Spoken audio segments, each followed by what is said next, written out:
Ed ora la parola alla professoressa Margherita Visentini-Azzi, che illustrerà, credo, il periodo giovanile, no? Del papà. È acceso, sì. Buonasera, grazie infinite veramente all'amico professor Gilberto Muraro per aver organizzato questo convegno, all'amico presidente del nostro Istituto Veneto, Gherardo Ortalli, per aver promosso la cosa, e a tutti gli amici veramente dell'istituto che hanno collaborato. Io mi scuso, e mi ero già scusata in anticipo col professor Urettini, perché intervengo in argomenti analoghi, ma ho pensato di portare un contributo un po' personale, quindi parlo di cose che bene o male non sono per lo più inedite, molte lettere che rivelano, e altri fatti che conosco di persona, che rivelano degli aspetti forse meno noti della personalità di nostro padre. E rifacendomi all'impresa del trasferimento da Roma a Milano di Eugenio Sereni, ma non sapevano chi fosse il personaggio che avrebbero portato, ho ricevuto da mio cugino Aldo Mariconda, che è qui in casa, una lettera trovata tra le cose conservate dalla zia, la sorella di mio papà, 1963. È una lettera indirizzata a Alberto Boscolo, che era il compagno d'avventura, diciamo, di questa impresa, così la chiama nostro padre. Non ho qui la lettera e parlo in modo un po' così, ho pochissimo tempo anche, ma interessante è il racconto, 1963, prima che Antonio Pesenti lo rendesse ufficiale pubblicando questa storia, e ringraziando il più giovane amico che aveva portato avanti questa impresa, nonostante che Pesenti fosse allora in carcere e avrebbe potuto fare il loro nome.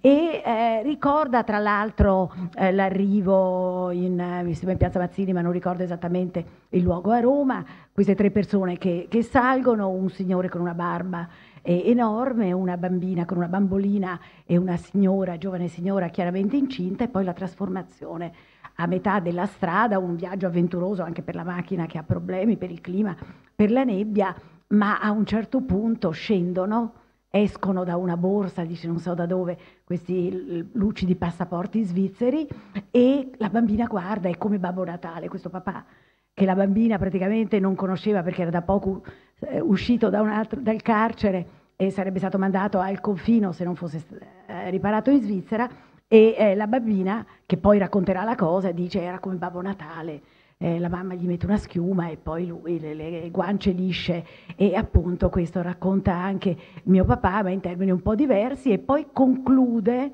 perché scrive all'amico e racconta tutte le avventure che hanno avuto nel viaggio, e questo personaggio che non sapevano chi fosse, che non diceva parola, mentre la bambina e la signora, giovane signora chiaramente incinta, quando non dormivano, ahimè, vomitavano.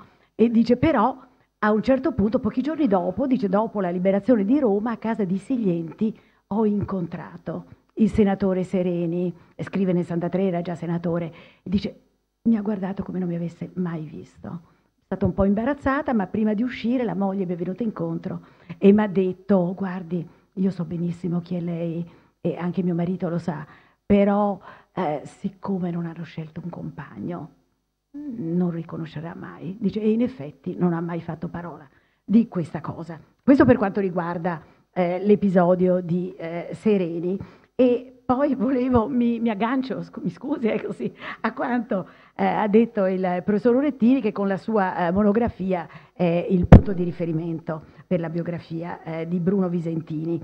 E quindi ricordo importante quello che appunto non è stato detto, quando si incontrano a Roma, papà viene con la Malfa a Treviso nell'ottobre del 42 per la fondazione del Partito Ottobre del Partito d'Azione nel Veneto, nello studio di Leopoldo Ramanzini, avvocato, collaboratore tra l'altro del nostro nonno paterno, e poi al ritorno entrambi vanno a Bologna, dove fondano il Partito d'Azione Emiliano.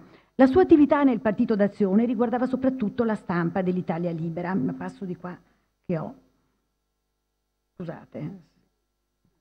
un po' cambiare. Allora, la sua attività nel Partito d'Azione riguardava soprattutto la stampa dell'Italia Libera, oltre alla creazione di documenti falsi, e per questo è stato arrestato nel maggio del 1943. Al suo rientro a tarda sera a casa, dall'improvvisata tipografia nel retrobottega di un fornaio, ha trovato ad attenderlo un giovane commissario di polizia che appena lo ha visto ha esclamato, più o meno: «Ma proprio lei, dottore, con una moglie così, con una casa così, si è messo a fare queste cose?» Il riferimento a mia madre mi permette di ricordare che nei momenti più difficili e avventurosi, Netti Caccianiga, sposata il 5 luglio del 41, era vicina a lui, a Roma, mentre il figlioletto Gustavo, ora cresciuto, nato nell'aprile del 42, affidato alla famiglia materna, era al sicuro a Treviso. Una bella fotografia ritrae Netti Visentini con l'affezionata Tilde mentre si recano nel carcere di Regina Coeli, con cesti contenenti camicie stirate, libri, forse volumi di quel nucleo iniziale della sua Pleiade che Visentini aveva acquistato per poco da un parroco preoccupato di sfamare i suoi parrocchiani, che aveva fatto piangere mia mamma, che avrebbe preferito del cibo, ma anche in questi cesti salame e formaggi da condividere con gli altri carcerieri.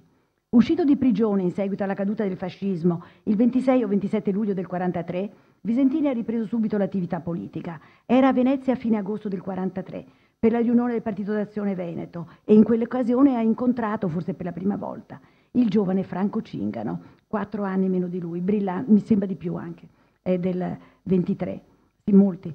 8 anni di meno, brillante allievo di Norberto Bobbio fin dall'arrivo all'Università di Padova nel 1942 del docente piemontese di filosofia del diritto, che in un'inedita lettera inviata nel 1947 all'ufficio assunzioni della Banca Commerciale ne elogia interessi culturali e coerenza politica, fin dall'inizio decisamente antifascista. Queste mie ricerche ruotano intorno a un incarico che ho avuto tempo fa, cioè di ricordare il legame, Franco Cingano e il legame con Bruno Visentini a 10 anni dalla scomparsa di Franco Cingano, per cui mi sono occupata moltissimo di Franco Cingano. Uscito di prigione in seguito alla caduta del fascismo, questo l'ho già letto, scusate.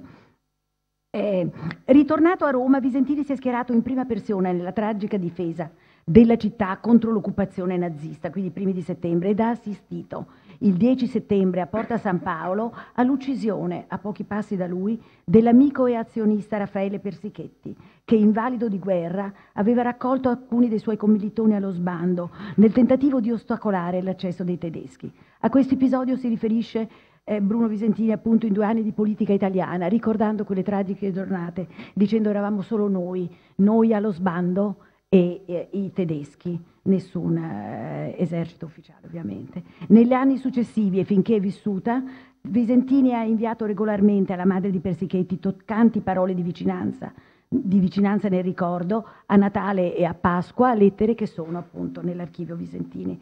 Entrato in clandestinità, nei successivi 9 mesi, fino alla liberazione di Roma, Visentini ha continuato l'attività politica, cambiando frequentemente alloggio. Dopo l'arresto in novembre di Stefano Siglienti, è stato arrestato e veniva giù dalle scale del suo ufficio nella banca Credito Sardo, non mi ricordo l'altro nome, mentre Bruno Visentini stava salendo e Siglienti racconta, nostro padre gli ha dato un'occhiata di grande amicizia e tenerezza, ma come non lo conoscesse, facendo finta di niente e di complicità, e poi è andato in carcere, per cui mio padre non è stato bloccato per un pelo.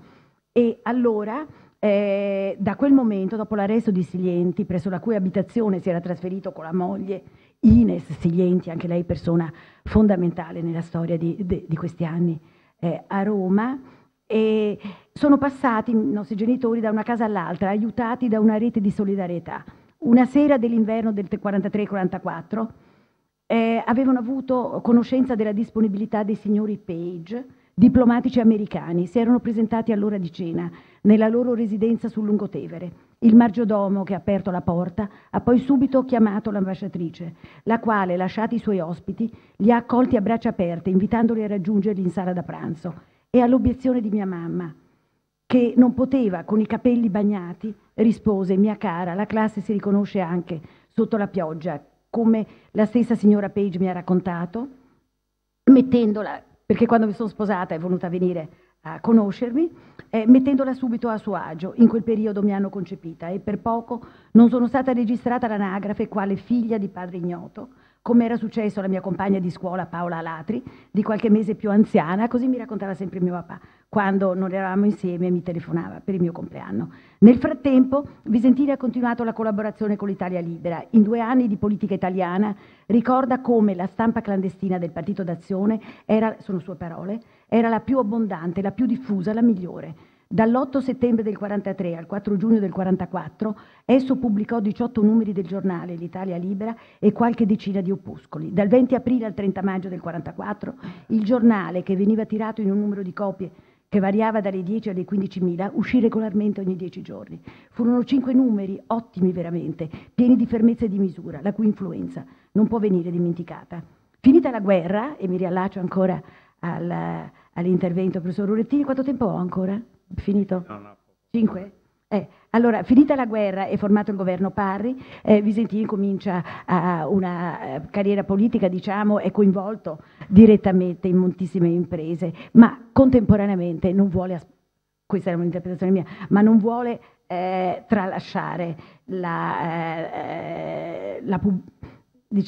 pubblicazione di riviste e periodici che possano aiutare ad avere nuovi adepti e a far conoscere le loro idee. L'esperienza acquisita con Italia Libera gli ha fatto capire l'importanza della propaganda a mezzo stampa, per cui promosse, sembra lui stesso, affiancato da Franco Cingano, direttore e collaboratore instancabile, avvalendosi del sostegno economico e organizzativo di Libero Marzetto, presso la cui abitazione, via del Santo Nove, era la sede legale, la rivista Università, Politica, Arte e Scienza, che decisamente si distingue da altri periodici legati più o meno all'Ateneo patavino di quegli anni, in particolare la rivista Il Bo, che rinasce, ma che era in qualche modo compromessa, si era compromessa col fascismo, e altre che non ricordo qui. E il primo numero di Università, Politica, Arte e Scienza appare il 10 novembre del 45, più o meno in coincidenza con l'inaugurazione del primo anno accademico libero. Rettore Egidio Meneghetti. Egidio Meneghetti era accanto a Concetto Marchesi nelle drammatiche giornate dell'inaugurazione dell'anno accademico del novembre del 43, quando si sapeva che il Nord Italia era già occupato, e dopo Meneghetti, dopo Marchesi parte e fa quel drammatico appello, non più come rettore, e quindi è la prima apertura. C'è il governo Parri viene, e la presenza di Parri viene annunciata nel primo numero. Nel primo numero si annuncia anche la collaborazione di Bruno Visentini, che si firmerà come Bruno Visentini finché non diventerà sottosegretario alle finanze, ma non mi soffermo su questo. Ricordo solo che Cingano, cioè sto cercando di studiare un po' di più, ma anche non voglio allungarmi, ma Cingano dice: tutto era fatto assai artigianalmente, nessuna remunerazione per collaboratori e redattori.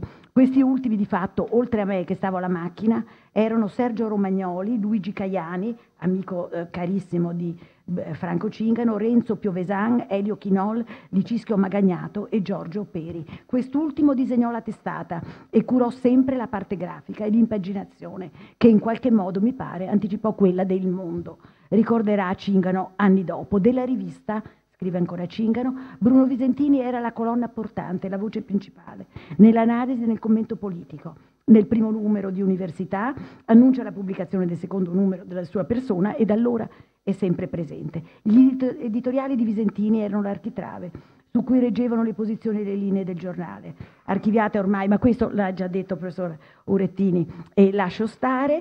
E ricordo solo dall'articolo di Mario Isnenghi che la rivista si presenta come un giornale della liberazione, di apertura su universi culturali non più asfittici e italocentrici, sono parole di Mario Isnenghi, ma europei e oltre. Si propongono testi e si discute di Thomas Mann, Aragon, Marot, Lorca, Roland, Cocteau, Theodore Dreiser, non so come si pronuncia.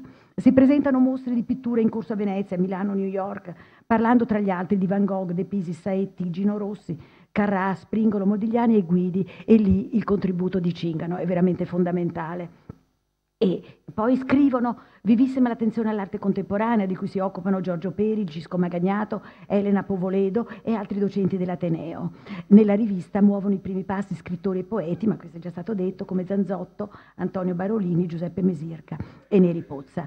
E in campo politico ho già detto, quindi la rivista doveva essere un condicinale e a un certo punto non riesce ad andare avanti e sono costretti a chiuderla. Arriva il numero 15, alla fine con fatica esce il numero 16. Il numero 16 non è più responsabile, il numero 16 è Marzetto, che aveva sostenuto la parte economica dell'impresa, e non è più a Via del Santo, ma nella casa di Cingano, e Cingano che prende la direzione del giornale e anche la responsabilità. Ma secondo la storia ufficiale, al numero 16 tutto finisce, questo è quello che scrive Isdeng, è quello che si conosce, ma un'eccezionale serie di inedite lettere autografe, scritte da Bruno Visentini a Franco Cingano, fanno luce sulla vicenda da un altro punto di vista.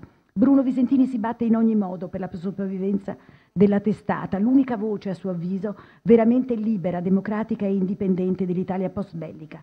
Cerca di convincere Marzetto a proseguire la pubblicazione, rimborsandogli di tasca sua delle perdite, con un versamento di 50.000 lire, ma poi, di fronte alla resistenza di chi, comprensibilmente, si rifiuta di continuare col rischio di buttare al vento ulteriore denaro, dato il numero scarsissimo dei lettori, poco più di 400, rispetto alle 2.000 copie stampate e alle 15-20.000, ripeterà Visentini ricorrentemente, dell'Italia Libera. Lo riconosce responsabile dei primi 15 numeri, mentre dal numero 16 Visentini stesso si assume in prima persona la responsabilità della rivista, di cui Cingano resta direttore, e la sede è trasferita nell'abitazione privata. Comincia allora, c'ho ancora 2 minuti? Sì. Comincia allora un'affannata campagna, ora entusiasmante, ora profondamente deludente, alla ricerca di sostegni e di fondi, sulla quale Visentini informa puntualmente Cingano a cadenza pressoché settimanale, tra giugno e agosto del 46, creando una forte solidarietà e complicità col giovane amico, che darà caro Cingano diventa caro Franco, e quindi il carissimo Franco, col quale sfogare ora le sue speranze, ora una profonda amarezza. Visentini cura anche l'immagine di università, che a suo avviso deve assolutamente nascondere i problemi economici ai lettori e evitare quindi di annunciare la possibile chiusura anche nel numero 16, che si presueva essere l'ultimo, ma poi, insperato, arriva il numero 17. Intanto, nella famosa campagna volta a incrementare le entrate, Visentini comunica con soddisfazione di aver ottenuto una manciata di nuovi abbonamenti, sottoscritti tra gli altri da Oronzo Reale, Paolo Solari, Cesare Cosciani, ma non bastano. Pensa di creare una società, avente come amministrazione delegato Marzetto, presidente lui stesso, e direttore Cingano.